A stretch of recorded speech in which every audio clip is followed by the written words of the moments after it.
Que veut dire la pierre angulaire de la fin? Au départ, il y a les faux juifs.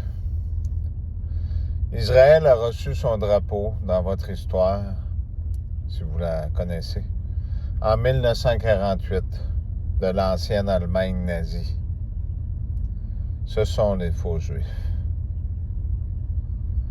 C'est écrit dans la Bible.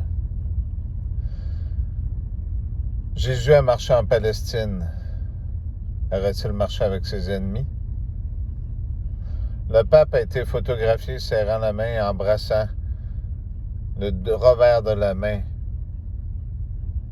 du président israélien et de tous ses confrères.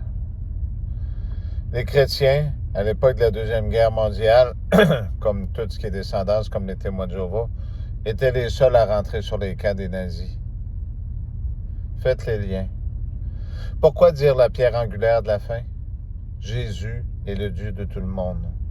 C'est pour ça qu'ils tiennent absolument à vous donner ce venin de serpent-là pour pouvoir contrôler votre esprit, en espérant que Jésus va vous détruire.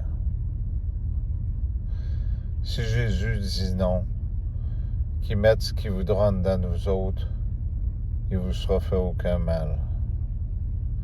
C'est à vous de choisir. En attendant, les gens racontent toutes sortes de choses sur Jésus-Christ. Vous ne connaissez pas votre Dieu. Vous allez vers, comme j'ai marqué dans cette vidéo, vers ce monde éternel, en pensant que vous allez vivre pour toujours sans âme, la matrice, le monde des machines. Ce qu'ils ont prévu, les anges déçus, c'est de vous détourner de votre propre Dieu. C'est pour ça que le monsieur disait, vous ne connaissez pas votre propre Dieu. Si vous saviez tout ce que vous allez perdre, faites les bons choix. Dieu est amour, il ne peut pas être haine. Chaque message a son importance pour qui l'écoute. Le mal ne gagnera jamais. Dieu a un plan. Et ce plan va se réaliser. Les prophéties vont devoir arriver.